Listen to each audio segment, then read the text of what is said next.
Assalamualaikum warahmatullahi wabarakatuh. Rahayu, rahayu, rahayu.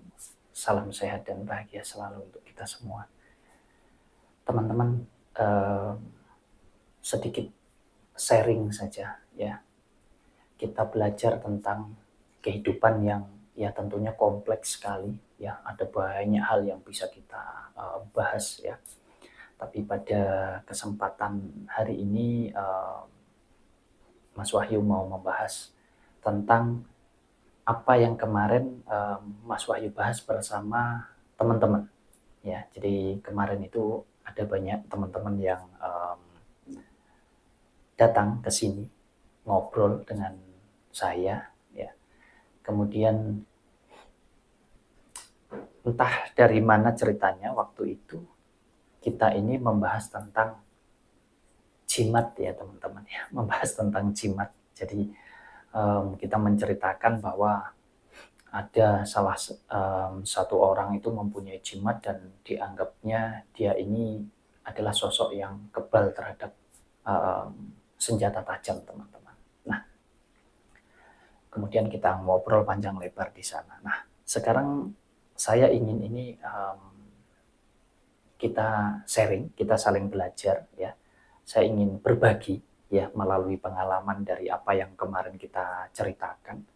Untuk saya bagi, saya share kepada teman-teman.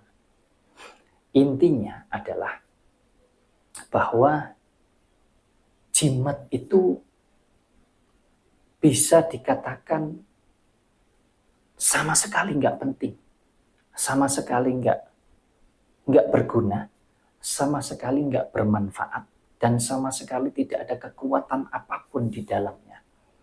Jikalau kita tidak memahami, kita tidak mengerti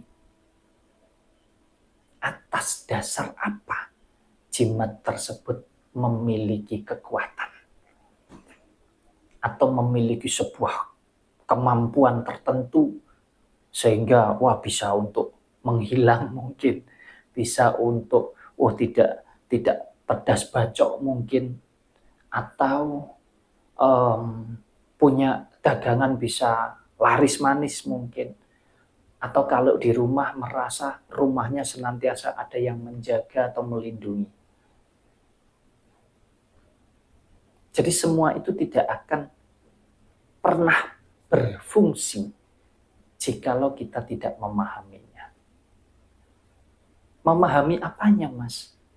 Ya memahami atas dasar apa benda-benda atau yang disebut jimat ini tadi bisa memberikan energi positif, energi yang luar biasa di dalam kehidupan kita, mau di dalam tubuh pribadi kita ya secara individu, atau mungkin kalau ditaruh di dalam rumah bisa untuk satu rumah, satu keluarga dan lain sebagainya. Nah, mungkin saya mau sedikit memberikan contoh kepada teman-teman bahwa kadang kita ini cara berpikirnya terlalu sempit. Bahwa seolah-olah kita bicara jimat itu selalu identik dengan perdukunan, mohon maaf. Nah, padahal salahnya di mana? Ya, dukun, guru, apapun lah itu hanya sebuah profesi teman-teman. Ya, kita bicara ustadz, kita bicara pendeta, itu juga profesi teman-teman. Ya, seseorang yang mempunyai keahlian tertentu, kemudian itu istilahnya bisa dilakukan untuk berinteraksi ya dengan orang lain, ya itu disebutnya sebagai sebuah profesi teman-teman. Nah, kalau kita bicara profesi, kita tidak bisa menghakimi apakah profesi A itu pasti salah, pasti jelek, pasti buruk, pasti berdosa. Kita tidak pernah tahu ya. Yang tahu adalah pribadi masing-masing, kecuali profesi yang dijalankan itu melanggar norma, baik norma agama ya, norma adat, di mana di dalamnya ada tradisi budaya, lebih-lebih melanggar hukum di dalam kehidupan berpemerintahan. Nah, itu tentu salah ya teman-teman. Tapi kalau sejauh tidak melanggar, itu di mana salahnya? Nah, kalau seolah-olah dukun itu pasti menyembah setan, kata siapa? Yang tahu pribadi orang tersebut. Kita tidak punya hak untuk menghakimi itu, karena kalau kita bicara tentang keyakinan dan keimanan, itu kembali kepada pribadi masing-masing ya teman-teman ya. Nah, jadi ya sama halnya, karena ini profesi, ada profesi dukun, profesi guru, profesi pendeta mungkin ya, biksu mungkin, atau ustadz mungkin ya, ini profesi. Kalau kita bicara tentang kehidupan pribadi, kembali kepada akhlak dan ya pola pikir ataupun hati, itu kembali kepada pribadi masing-masing ya. Nah, saya hanya sedikit ingin memberikan contoh saja. Seringkali mungkin kita melihat kalau kita ke rumah saudara atau ke rumah teman, ke rumah orang-orang, kadang itu di atasnya pintu itu teman-teman, kadang ada sesuatu yang dibungkus mungkin terus dipaku di dinding misalkan, atau di pintu juga. Kita tidak tahu isinya apa ya, intinya benda lah. Bentuknya bisa macam-macam atau isinya bisa macam-macam. Bisa mungkin ada juga lafal mungkin, atau ada juga patung ya teman-teman, yang mungkin ada patungnya Yesus, ada patungnya Bunda Maria, ada patungnya Dewa Krishna atau Brahma dan lain sebagainya teman-teman ya. Nah, ini kan sering ya kita menemui hal-hal seperti itu. Atau kadang ini teman-teman, kadang ada daun kelapa muda itu, janur teman-teman. Ya macam-macam lah, macam-macam. Nah,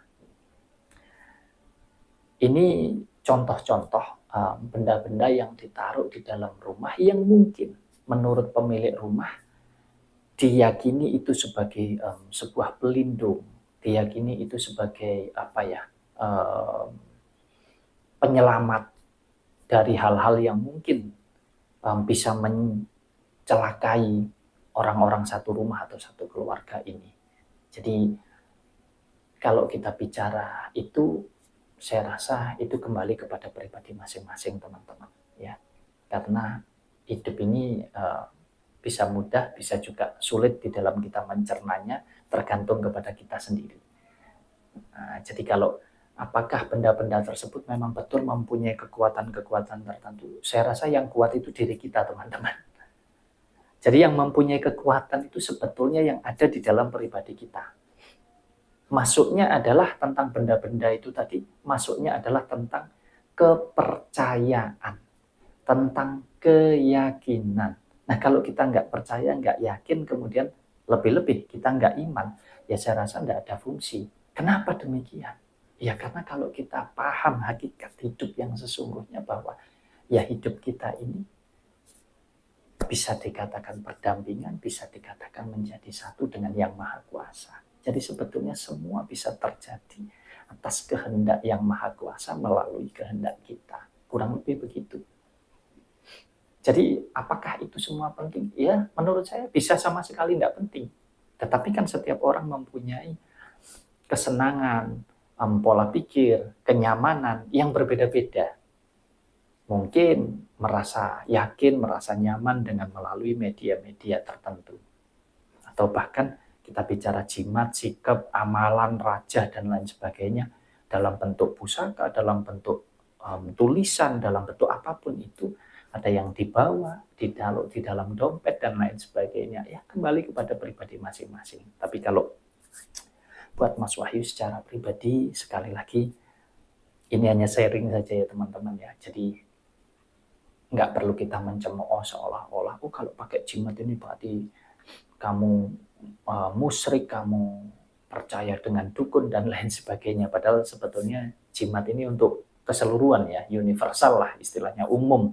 Orang menyebut jimat itu adalah sebuah benda yang dirasa mempunyai atau bisa menimbulkan kekuatan tertentu. Nah, apa yang bisa saya sharingkan untuk teman-teman adalah menurut saya secara pribadi tidak penting dengan semua itu. Bukan berarti tidak boleh, sah-sah saja. Sejauh ya tidak melanggar itu tadi, melanggar norma agama, pemerintahan, dan lain sebagainya. Kalau menurut saya secara pribadi, di mana kita sudah percaya, sudah yakin, sudah iman bahwa kita punya Tuhan, ya, bahwa kita ini senantiasa menjadi satu, kita senantiasa berdampingan dengan Sang Pencipta. Apalagi yang kita khawatirkan? Apa yang kita takutkan? Jadi benda-benda itu tadi hanya sebuah media, benda-benda itu tadi hanya sebuah sarana atau sebuah kendaraan, di mana itu semua bisa berfungsi dengan baik atau tidak, atau bahkan justru bisa membuat kita celaka. Itu tergantung daripada kita. Kalau saya lebih senang, jimat saya adalah iman. Jadi dengan iman, saya mau melakukan apapun. Saya merasa dilindungi, saya merasa dijaga, saya merasa dimudahkan, dilancarkan, bahkan saya diberi kekuatan yang luar biasa hanya oleh iman saya. Iman kepada siapa? Iman kepada Sang Pencipta. Iman kepada Yang Maha Kuasa. Jadi ini sedikit sharing buat teman-teman. Tapi bukan berarti kita harus saling mencemooh satu dengan yang lain, merasa enggak, kita saling menghormati, saling menghargai. Kalau mungkin kita pergi ke rumah saudara kita melihat ada patung, kita melihat ada benda-benda tertentu yang ditempelkan di dinding dan lain sebagainya. Apa sih? Memangnya merugikan buat kita? Kan tidak. Monggo-monggo saja. Itu hak masing-masing. Jadi bukan ranah kita untuk kita menghakimi bahwa apa yang dilakukan orang tersebut itu pasti salah, pasti tidak benar. Bukan. Ya, jadi dalam konteks kita hidup sebagai makhluk sosial ini, ya selama tidak melanggar itu tadi, saya rasa itu hak masing-masing teman-teman. Ya, jadi ini sedikit saja yang bisa saya share kepada teman-teman. Mudah-mudahan bisa bermanfaat untuk kita semua. Terima kasih. Assalamualaikum warahmatullahi wabarakatuh.